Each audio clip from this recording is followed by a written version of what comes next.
ভাঙা অংশ হিসেবে দেখতে পাচ্ছেন, এটা হলো মুঘলদের বাড়ি, মুঘল সময়ের তৈরি করা বাড়ি। সামনের এই জায়গাটা কি? এই জায়গাটা, এইটা, হ্যাঁ, এইগুলা যেগুলো দেখা যাচ্ছে, হ্যাঁ।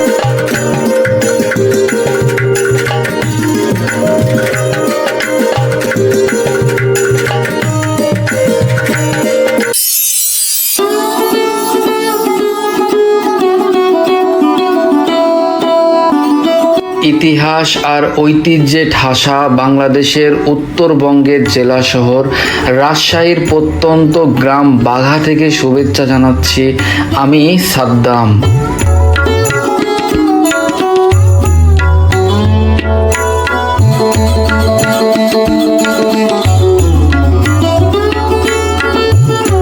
সকালের উজ্জ্বল ও ঝকঝকা একটি দারুণ ওয়েদারে গ্রামীণ পাকা রাস্তা ধরে আজ আমি যাচ্ছি রানী হেমন্ত কুমারী দেবীর সেই ঐতিহাসিক পুঠিয়া রাজবাড়িতে।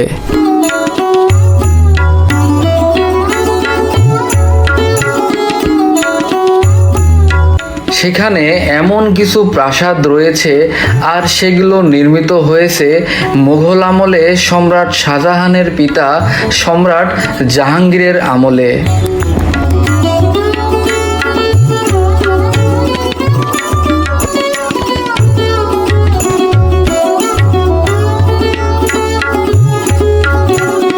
শুধু তাই নয়, সেখানে এখনও রয়েছে মুঘল আমলের সেই জেলখানা, ফাঁসির মঞ্চ, রানী পুকুরঘাট, আরও বহু কিছু। বন্ধুরা, আজকে আমি দেখব পুঠিয়া সেই হেমন্ত কুমারী দেবীর রাজবাড়ি, নিজে দেখব এবং আপনাদেরকে দেখাবো।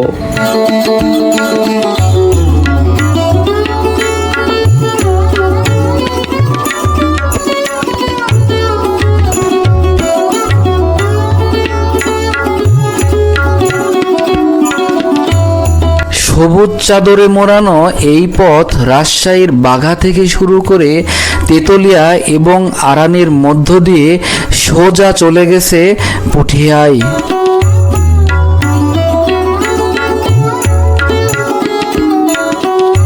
রানী হেমন্ত কুমারী দেবীর পুঠিয়া রাজবাড়ি রাজশাহী শহর থেকে প্রায় 30 কিলোমিটার।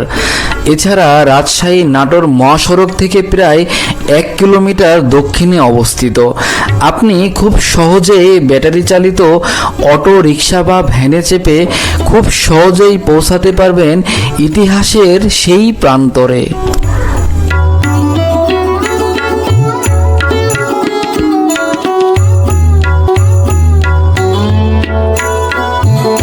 আর যদি ঢাকা থেকে আসতে চান তাহলে ট্রেন বা সড়ক পথেও খুব সহজে এখানে আসতে পারবেন।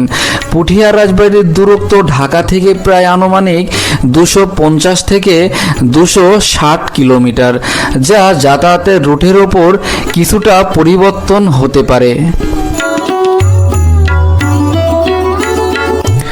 বন্ধুরা, চলে এসেছি সেই ঐতিহ্যবাহী পুঠিয়া রাজবাড়ি।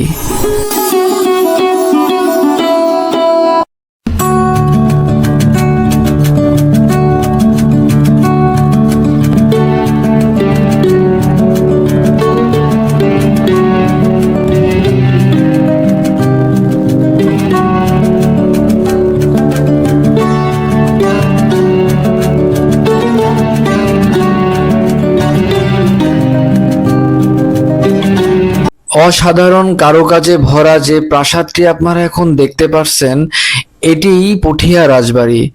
বাংলাদেশের মধ্যে যে কয়টি বিলাসবহুল রাজবাড়ি আছে তার মধ্যে অন্যতম সৌন্দর্য এবং নান্দনিক ডিজাইনে ভরপুর এই প্রাসাদ।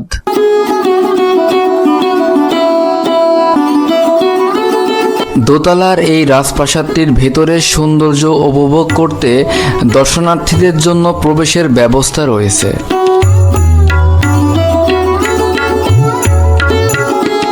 আমি রাজবাড়ির ভেতরে প্রবেশ করতে না করতেই সামনে চোখে পড়ল টিকিট কাউন্টার, যেখানে টিকিট কেটে তারপরে রাজবাড়ির ভেতরে প্রবেশ করতে হবে। দর্শনার্থীদের জন্য জনপ্রতি 30 টাকার প্রবেশ মূল্য নির্ধারিত করা হয়েছে এবং শিক্ষার্থীরা বৈধ পরিচয়পত্র প্রদর্শন করলেই 5 টাকায় রাজবাড়ির ভিতরে প্রবেশ করতে পারবেন।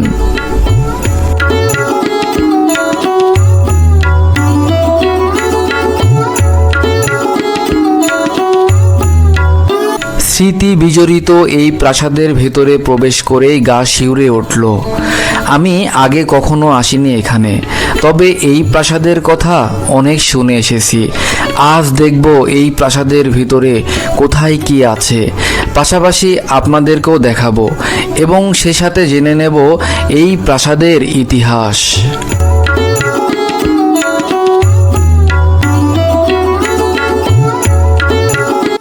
মহারানী শরৎ সুন্দরী দেবী 1849 সাল থেকে 1886 সাল পর্যন্ত ছিলেন পুঠিয়া রাজপরিবারের বিখ্যাত জমিদার।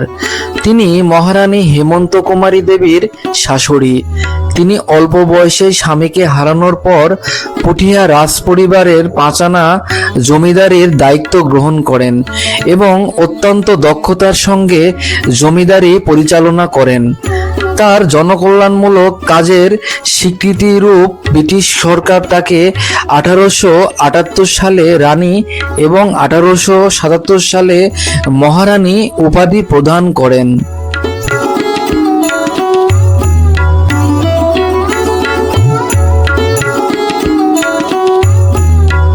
1880 সালে হেমন্ত কুমারী দেবীর সঙ্গে শরৎ সুন্দরী দেবীর পালক পুত্র যতীন্দ্র নারায়ণ রায়ের বিয়ে হয়। বিয়ের 3 বছর পর 1883 সালে যতীন্দ্র নারায়ণ রায় মারা যান। এরপর 1886 সালে মহারানী শরৎ সুন্দরী দেবীর মৃত্যুর পর তার ইচ্ছাপুত্র অনুযায়ী হেমন্ত কুমারী দেবী পুঠিয়া জমিদারি শাসনভার গ্রহণ করেন। পরে তিনি একজন দক্ষ জমিদার ও সমাজসেবী হিসেবে খ্যাতি অর্জন করেন এই পুঠিয়া অঞ্চলে।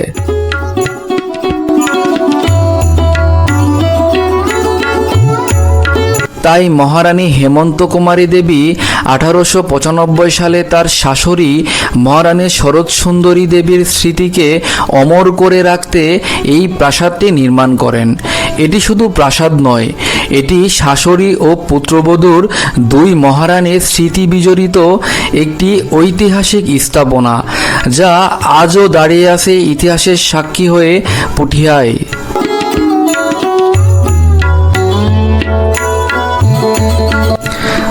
দোতলাতে চোখে পড়ল একটি মিউজিয়াম, যেখানে রাখা আছে রাজপরিবারের ব্যবহৃত জিনিসপত্র। সেগুলো ছবি ওঠানো বা ভিডিও করা একদম নিষেধ, তাই আপনাদেরকে দেখাতে পারলাম না।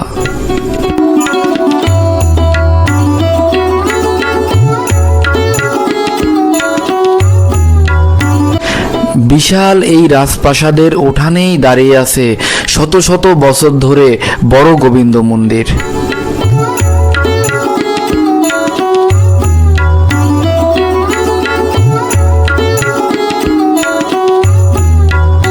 এটাকে বলা হয় বড় গোবিন্দ মন্দির। এটা পুঠিয়া মন্দিরগুলোর ভেতরে পুঠিয়া অনেকগুলো মন্দির আছে। রাজার সময়কারে প্রায় 29টা মন্দির ছিল। সেগুলো ভূমিকম্পে নষ্ট হতে হতে বেশ কয়েকটা এখনও আছে। তার মধ্যে সবথেকে বড় মন্দির এটাকে বড় গোবিন্দ মন্দির বা রাধাকৃষ্ণ মন্দিরও বলা হয়। রাধাকৃষ্ণ হ্যাঁ, মন্দির এটা বাংলাদেশে দুটাই আছে। এটা দিনাজপুরে একটা কান্তজি মন্দির, আর এটা পুঠিয়াতে একটা বড় গোবিন্দ মন্দির। এই মন্দিরটা কোন সময় তৈরি করা? এটা মন্দিরটা মুঘল সময় তৈরি করেছে। এটা তৈরি করেছিলেন প্রেমনারায়ণ রায়। প্রেমনারায়ণ, হ্যাঁ, এটা শুরু হয় 1616 খ্রিস্টাব্দে আর কি। 1616 খ্রিস্টাব্দে। তারপরে এটি পরিচালনা এখন এখন বর্তমানে এখানে পরিচালনা হচ্ছে প্রত্নতত্ত্ব দপ্তরে থেকে। তবে এখানে কিছু হিন্দু সরকারি আওতাধীন চলে গেছে। হ্যাঁ, এটা সরকারি আওতাধীন চলে গেছে। এগুলো ব্যবহার করে না এখন? হ্যাঁ, এখনো ব্যবহার হয় এটা। তবে এখানে কিছু স্থানীয় হিন্দু সম্প্রদায় একটা কমিটি আছে। কমিটি থেকে ওনাদের পক্ষ থেকে কিছু একটা মূর্তি রাখা আছে। ওনারা এখানে পূজা করেন আর কি। ওনার পারিবারিক পূজাটা চালান আর কি। আচ্ছা, ঠিক আছে। ওইদিকে কি আছে ওই সাইডে? এই সাইডে বিভিন্ন মন্দির এখানে সবগুলো দেখতে পাচ্ছেন। এগুলো সবগুলো মন্দির। হ্যাঁ, এগুলো মন্দির। যেমন ওইটাতে দুর্গা পূজা হয়েছিল, ওটা দুর্গা মন্দির। কোনটা? এই যে ওইটা? হ্যাঁ, এটা দুর্গা মন্দির। দুর্গা প্যান্ডেল করে এখানে। আচ্ছা, এটা কি? এই যে এখানে যেগুলো, এটা মন্দির। এখানে ওই যে যখন রান্না বান্না হয় সেই কাজে এটা এখন ব্যবহৃত করে। আচ্ছা। আর এটা হলো তুলসী বেদি, তুলসী পূজা হয়। এটা তুলসী মন্দির। তুলসী পূজা হয় এখানে কি? তুলসী সন্ধ্যাকালীন, হ্যাঁ, সন্ধ্যাকালীন তুলসী বাতি দেওয়া হয়। আচ্ছা। আর পিছনে গুলো ছিল ভাঙা অংশ। প্রতিদিনই দেওয়া হয়? হ্যাঁ, প্রতিদিনই দেওয়া হয়। আচ্ছা। পিছনেগুলো যেগুলো দেখছেন এগুলো হলো ধর্মশালা হিসেবে সেই সময় ব্যবহৃত হতো, ওনার ধর্মীয় শিক্ষা দেওয়ার জন্য পিছনে।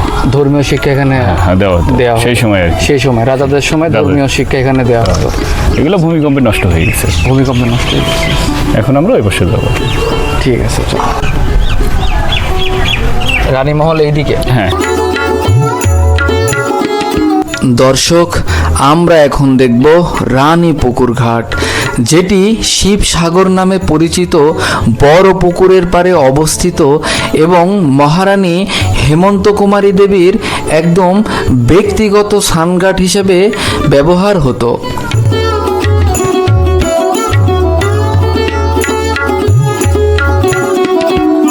এই জায়গাটা ছিল মহারানী হেমন্ত কুমারীর ওনার স্নান ঘাট ছিল, উনি এখান থেকে গোসল করতেন এখানে। এটা আসলে স্পেশালি একটা ওনার একটা জায়গা ছিল গোসল করার। এটা চতুর্পাশে এখন আপনারা দেখতে পাচ্ছেন, এটা বাউন্ডারিটা ছোট এখন, কিন্তু তখন সেই সময় রানীর সময়কার হাইট ছিল এবং মাঝখানে দুটো প্লেয়ার ছিল, প্লেয়ার দুটো ভেঙে গেছে, পানির জন্য দেখা যাচ্ছে না। এই প্লেয়ার দুটো উপরে হাই ছিল, উপরে একটা টিন শেড ছিল। এই শেডটা চাইলে রানী রৌদ্র উপভোগ করতে পারতেন বা বৃষ্টি পানি উপভোগ করতে পারতেন। আচ্ছা, এখন শেড দেখা যাবে না, পানির নিচে। পানির নিচে। আচ্ছা, পানি শুকায় না এখানকার? না, এটা পানি শুকায় না।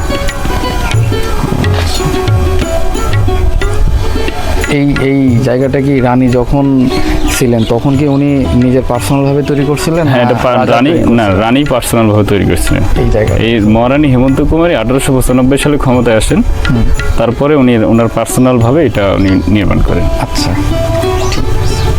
দর্শক, আপনারা এখন দেখতে পাচ্ছেন এই যে জায়গাটা, এখানে আমি দাঁড়ায় আছি। তো এইটা হচ্ছে রানী হেমন্ত কুমারীর সময় উনি এখানে গোসল করতেন। উনি এই যে সিঁড়িগুলো দেখতেছেন, এই সিঁড়ি দিয়ে উনি এখানে নামতেন, এখানে নামতেন, আর উনি এখানে গোসল করতেন এবং এই সিঁড়ি দিয়ে উনি উঠে আসতেন।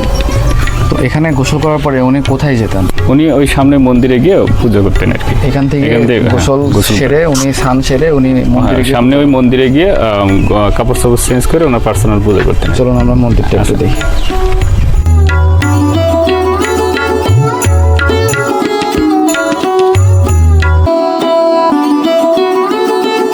এই যে এই গাছগুলি কি ওই সময়কার তো ইয়ে লাগানো না পরে না, লাগানো? এইগুলো আমরাই লাগাচ্ছি। এগুলো 1 বছর 2 বছর বয়স হচ্ছে। এগুলো আমরাই এইগুলো, বাগান করেছি। এই পাশের এই গাছগুলো? হ্যাঁ, এগুলো হ্যাজ গাছ বলা হয় এগুলোকে। হ্যাজ গাছ। হ্যাজ গাছ, বিভিন্ন গাছ আমাদের বাগানের জন্য লাগানো হয়েছে। আবার বেড করা হচ্ছে, বিভিন্ন ফুল লাগানো হবে। কোথায় বেড করা এই হচ্ছে? তো সামনে বেড, বিভিন্ন শীতকালীন ফুল লাগানো হবে।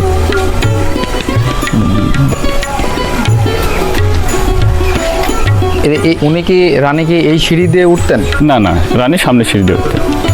সামনে সিঁড়ি দিয়ে উঠতেন। আচ্ছা, চলেন আমরা আগে মন্দিরটা দেখে আসি।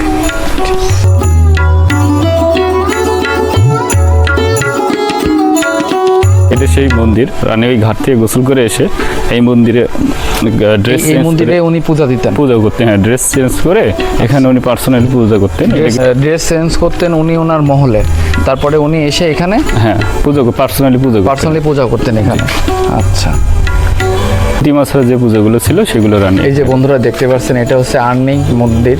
তো এখানে রানী হেমন্ত কুমারী ও ওনার পার্সোনাল যে সুইমিং পুল ছিল, ওইখানে উনি গোসল করার পরে স্নান সেরে উনি ওনার মহলে ড্রেস চেঞ্জ করতেন। ড্রেস চেঞ্জ করে উনি এই মন্দিরে পুজো দিতেন।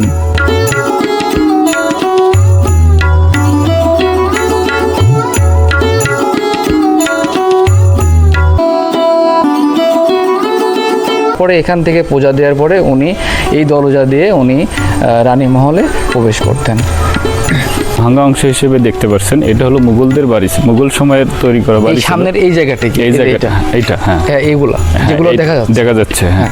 এটা ছিল প্রথম রাজা ছিলেন এখানকার পীতম্বর রায়। এই পীতম্বর রায়ের বাসভবন ছিল এটা। এটা পীতম্বর রায়ের বাসভবন ছিলেন, ছিল হচ্ছে এইগুলা, হ্যাঁ, যেগুলো এখন ভেঙে গেছে। ভেঙে গেছে। এটা বাংলাদেশে 1888 সালে বড় ধরনের একটা ভূমিকম্প হয়। আচ্ছা, সেই ভূমিকম্পে মুঘলদের যে স্থাপনাগুলো ছিল মুঘল সময়ে, সেই স্থাপনাগুলো, পুরাতন স্থাপনাগুলো ম্যাক্সিমামগুলো নষ্ট হয়ে যায়। তার মধ্যে এটাও একটা। আচ্ছা, তো তারপরে ওই যে সামনের যে বড় প্রাসাদটি ওইটাকে নির্মাণ করেন? ওইটা আসলে 1895 সালে মহারানী হেমন্ত কুমারী যখন ক্ষমতায় আসেন, আচ্ছা। তখন ওনার শাশুড়ি ছিল শ্রী সরস্বতী দেবী। ওই শ্রী সরস্বতী দেবীর স্মৃতি স্মরণে ওইটা রিপেয়ারিং করেন মহারানী হেমন্ত কুমারী, তারপরে ওনার বাসভবন হিসেবে এটা বানান। আর ভিতরে জেলখানা আছে, এটা একটু নিতে পারবেন। দর্শক, এই যে এখন আমার সামনে যে স্থাপনটি দেখতে পাচ্ছেন, এখন অনেকটাই এটা ভেঙে গেছে। তো এখানকার যে কর্তৃপক্ষরা যারা আছেন তারা অনেকটাই রিপেয়ারিং করে সে আগের যে ঐতিহ্য সেটা এখনও কিছুটা বোঝা যাচ্ছে। আর এটা আসলে অনেকবার ভূমিকম্পতে এগুলো আগের যে স্থাপনগুলো ছিল সেগুলো অনেকটাই নষ্ট হয়ে গেছে। তো এখনও দেখার মতো কিছুটা আছে, এখানে বোঝা যাচ্ছে।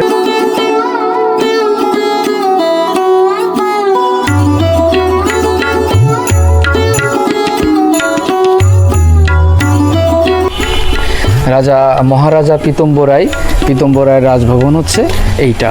তো আমি রাজভবনের মধ্যে এখন প্রবেশ করতেছি।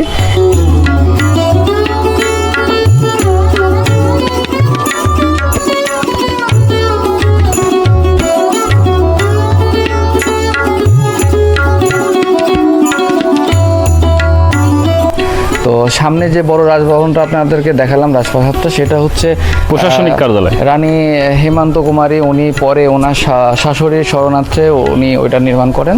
তো এখানে যে মেন যে বড় মহারাজা ওনার মেন বাসভবন হচ্ছে এইটা এখানে উনি থাকতেন এবং এখান থেকে পুরো রাজ্য উনি এখান থেকে পরিচালনা করতেন। আর এই যে আমরা সামনের দিকে যাই, কি আছে এই ভাই দাঁড়ান। তো এখানে এই যে রাজভবনে যে আপনার টয়লেটগুলি, সেই টয়লেটগুলি এই যে অবস্থা এখনও আছে। এই যে যেগুলি এখন ক্যামেরার মধ্যে দেখতে পাচ্ছেন, এগুলো হচ্ছে রাজভবনের টয়লেট। সে সময় রাজারা এই টয়লেটগুলি ব্যবহার করতেন।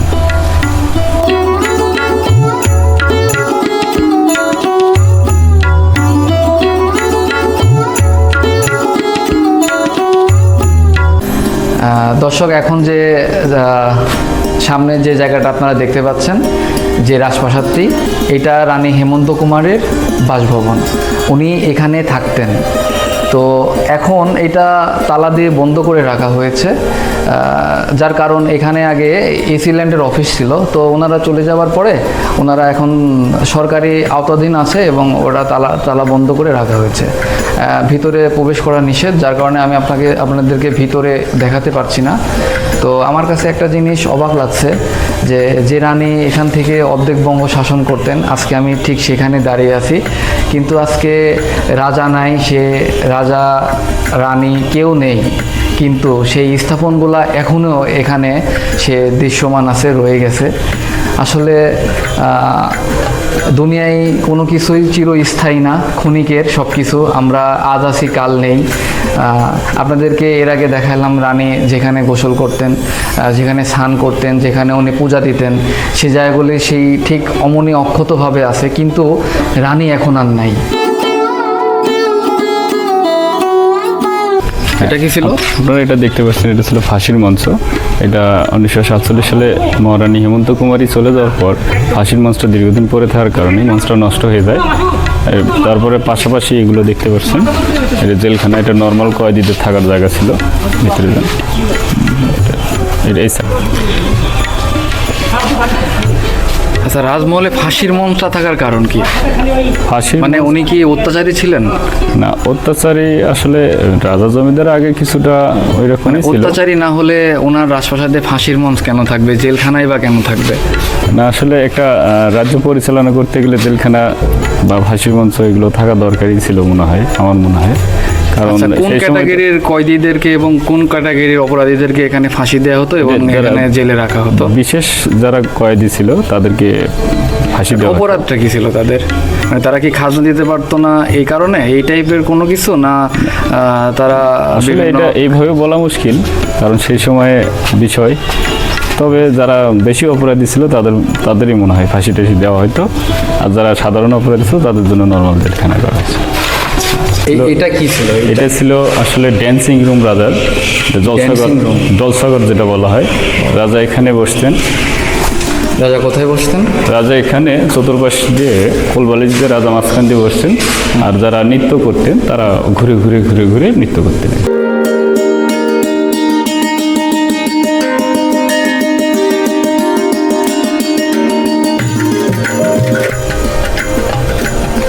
বন্ধুরা, এখন যে জায়গাটি দেখতে পাচ্ছেন আমার সামনে, এটা হচ্ছে মানে ড্যান্সিং রুম। মানে ওই সময় রাজারা যখন বিনোদন নিতেন এবং বিনোদন করতেন, তখন এই জায়গাটি তৈরি করা হয়েছিল। দেখছেন বেশ কারুকাজ দিয়ে তৈরি করা। তো এখানে রাজা এই মাঝখানে বসতেন এবং বিভিন্ন যারা নৃত্য করতেন, নাচ করতেন, তারা এখানে নাচতেন এবং রাজা মাঝখানে বসে ওইগুলো দেখতেন। তো এই কারণে এটার নাম দেওয়া হয়েছে ড্যান্সিং রুম। তো আমি এখানে আসলাম। এখানে আসার পরে আমাদেরকে ইতিমধ্যে দেখালাম জেলখানা এবং ফাঁসির মঞ্চ। ফাঁসির মঞ্চটা ওইটা কাঠ দিয়ে বানানো ছিল। তো জায়গাটা আছে, কিন্তু সেই কাঠের মঞ্চটা আর এখানে নাই, ওটা নষ্ট হয়ে গিয়েছে। তো ওই যে ড্যান্সিং যে রুমের যে জায়গাটা, সেটা ওরকম অক্ষতভাবে আছে। তো আমি এখন এখানে দাঁড়িয়ে আছি এবং আপনাদেরকে দেখানোর চেষ্টা করলাম। তো আমার কাছে আসলে একটা রাজপ্রাসাদে আমাদের এখনকার সময় যে আমরা অনেকভাবে দেখি শহর অঞ্চলে ইয়ে করা হয়, নাইট ক্লাব আছে এবং বিনোদনের জন্য বিভিন্ন পার্ক আছে, নাচ গানের জায়গা আছে। তো এখানে ওই সময় রাজারা ওনারা বাইরে যেতেন না, এই রাজপ্রাসাদের মধ্যে আলাদা করে ওনারা এই কক্ষগুলো নির্মাণ করেছিলেন এবং এখানে ওনারা বিভিন্ন অনুষ্ঠানের নাচ গান এবং যারা আরও রাজারা যারা গেস্টরা যখন আসতো, তখন এখানে বসে তারা বিনোদন করতেন।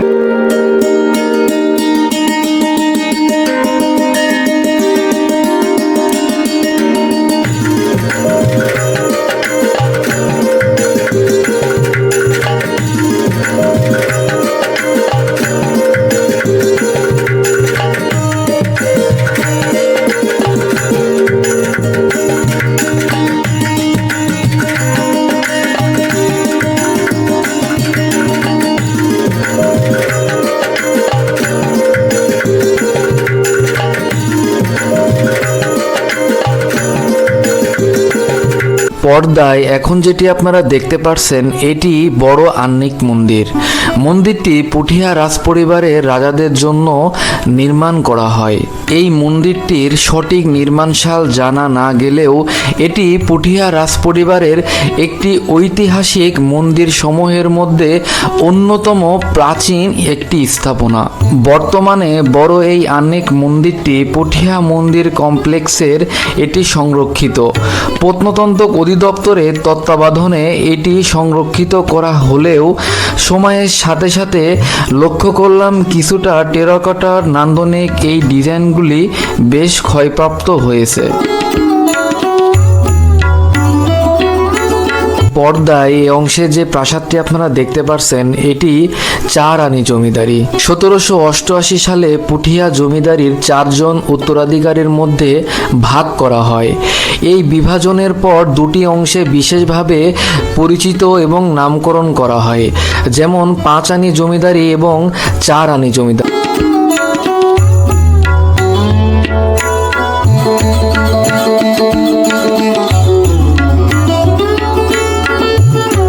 রাজা রাজেন্দ্রনাথ নারায়ণ রায় রূপনারায়ণের দত্তক পুত্র। রূপনারায়ণের নিজস্ব পুত্র সন্তান না থাকায় রাজা রাজেন্দ্রনাথ নারায়ণকে দত্তক নেওয়া হয়। পরে মদন নারায়ণের অংশের একটি অংশও তার সঙ্গে যুক্ত হয়। তার সময় থেকেই এই শাখার নাম 4 আনি জমিদারি বলা হয়।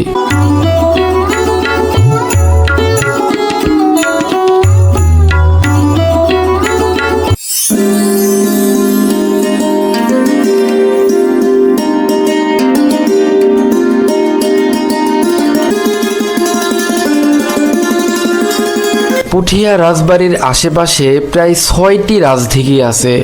প্রতিটি রাজদিঘির আয়তন প্রায় 6 একর করে। পাশাপাশি 6টি মন্দিরও আছে। এর মধ্যে সবথেকে বড় শিব মন্দির।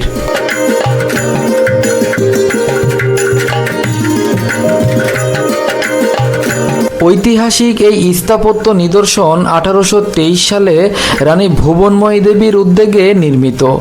এই পঞ্চরত্ন শৈলীর মন্দিরটি বাংলাদেশের সবচেয়ে বড় শিব মন্দির হিসেবে পরিচিত। এর এক অনন্য স্থাপত্য বিশাল কালো ব্যাসল্ট পাথরের শিবলিঙ্গ। আমি ভিডিওর শেষে সেটা দেখানোর চেষ্টা করব। সূক্ষ্ম কারুকাজ এবং নান্দনিক ডিজাইনের ঠাসা এই মন্দিরটি দেখতে প্রতি বছরই আসেন হাজারো পর্যটক। পাশাপাশি বিদেশি পর্যটক, গবেষক, ইতিহাসপ্রেমী এবং আলোকচিত্রদের কাছেও এটি একটি জনপ্রিয় দর্শনীয় স্থান। বিশেষ করে শীত মৌসুম এলেই বিভিন্ন ধর্মীয় উৎসবের সময় দর্শনার্থীদের ভিড় আরও বেড়ে যায়।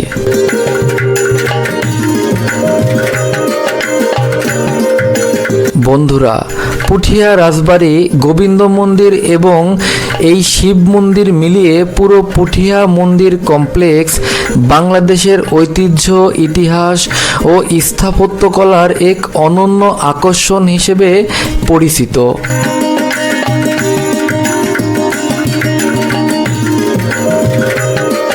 শিবলিঙ্গে ছবি কিংবা ভিডিও করা একদম নিষেধ।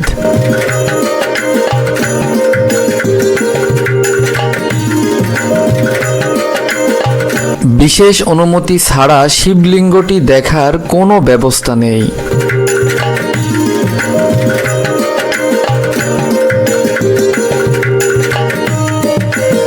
অনেক কষ্ট এবং ধৈর্যর পরে একটু সুযোগ পেলাম। এই সে ব্যাসলেট পাথরের তৈরি বিশাল শিবলিঙ্গ, যা বাংলাদেশের সবচেয়ে বড় শিবলিঙ্গ হিসেবে পরিচিত।